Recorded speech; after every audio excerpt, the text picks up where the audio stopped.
जय श्री कृष्णा प्यारे मित्रों, स्वागत है आपका अपने चैनल पूजा आर की वॉइस में। महाभारत कथा, भीष्म ने क्यों नहीं रोका द्रौपदी का चीरहरण?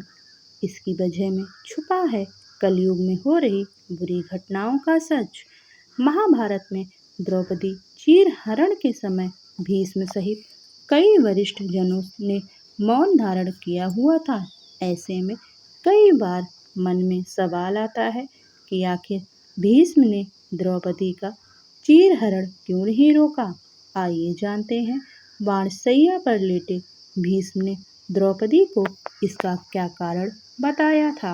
महाभारत में भीष्म पितामह को बहुत ही आदरणीय माना जाता है, लेकिन महाभारत में जब भी द्रौपदी का उल्लेख किया जाता है तो भीष्म के बारे में कहा जाता है कि जब द्रौपदी का चीरहरण हो रहा था तो भीष्म मौन क्यों थे। भीष्म के मौन रहने से कई तरह के कारण बताए जाते हैं। कुछ लोगों का मत है कि भीष्म द्रौपदी को पसंद नहीं करते थे, इसलिए द्रौपदी के साथ हो रहे अत्याचार को देखते हुए भी भीष्म चुप रहे। लेकिन वेद व्यास रचित महाभारत में इसके कारण का उल्लेख भी किया गया है। बाणशैया पर लेटे हुए भीष्म ने द्रौपदी को खुद इसका कारण बताया था। बाणशैया पर लेटे भीष्म ने द्रौपदी से पूछा। महाभारत के काव्य के अनुसार भीष्म पितामह जब कुरुक्षेत्र की रणभूमि पर बाणशैया पर लेटे हुए थे तो द्रौपदी ने भीष्म के पास आकर हाथ जोड़कर कहा, पूज्य पितामह जी, आपको इस अवस्था में देखकर मुझे बहुत ही पीड़ा हो रही है।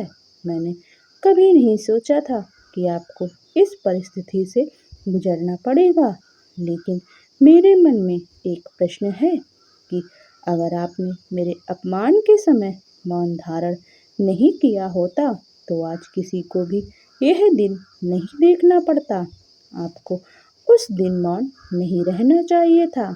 इसके बाद द्रौपदी ने भीष्म से कारण पूछते हुए कहा, हे पितामह, आपने दुर्योधन और दुशासन द्वारा किए गए अन्याय को क्यों नहीं रोका? क्यों आपने अपनी पुत्र वधू का अपमान होने दिया? उसका चीरहरण होता रहा और आप मौन खड़े रहे। आज आपको उत्तर देना ही होगा।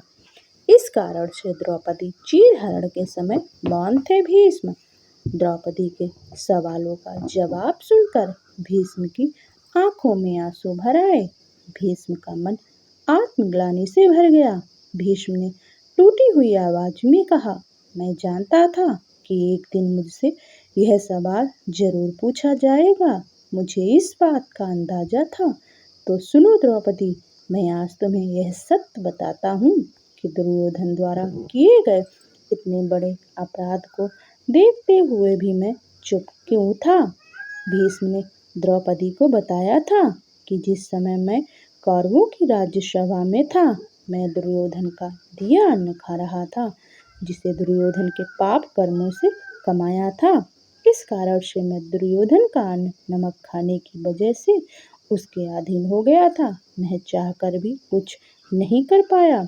दूसरी बात यह है कि हम जिस भी इंसान का अन्न खाते हैं, कहीं ना कहीं उसका प्रभाव हमारे मन मस्तिष्क पर भी पड़ता है। मेरे साथ भी कुछ ऐसा ही हुआ। मृत्यु से पहले ही भीष्म ने क्यों बताया द्रौपदी को सत्य? भीष्म का उत्तर सुनकर द्रौपदी को बहुत आश्चर्य हुआ। द्रौपदी भीष्म के इस जवाब से संतुष्ट तो नहीं हुई, लेकिन उन्होंने भीष्म की राजभक्ति को समझते हुए उन्हें नमन किया। इसके बाद भीष्म ने द्रौपदी को बताया कि वे अंतिम समय से ठीक पहले आज यह सत्य क्यों बता रहे हैं। भीष्म ने द्रौपदी से कहा, द्रौपदी, मैं अपनी मृत्यु से पहले यह बात बताकर ही इस संसार से विदा होता, लेकिन मैं कुछ समय की प्रतीक्षा कर रहा था जिससे कि मैं ऋण मुक्त होकर इस सत्य को बता सकूं। अर्जुन के बाणों से मेरे शरीर से सारा रक्त बह गया है। मेरा रक्त दुर्योधन के लिए अन्न से ही बना था। अब क्योंकि मेरे शरीर में रक्त नहीं बचा है, इसलिए मैं दुर्योधन के अन्न के प्रभाव से भी मुक्त हो गया हूँ। अब समय आने पर मैं अपने जीवन का सबसे बड़ा सत्य बता रहा हूँ। कलयुग की घटनाओं से जुड़ा है भीष्म का सत्य। महाभारत में भीष्म ज्ञानी माना जाता है। भीष्म इस बात को अच्छी तरह से जानते थे कि आगे कलयुग का आगमन होने वाला है।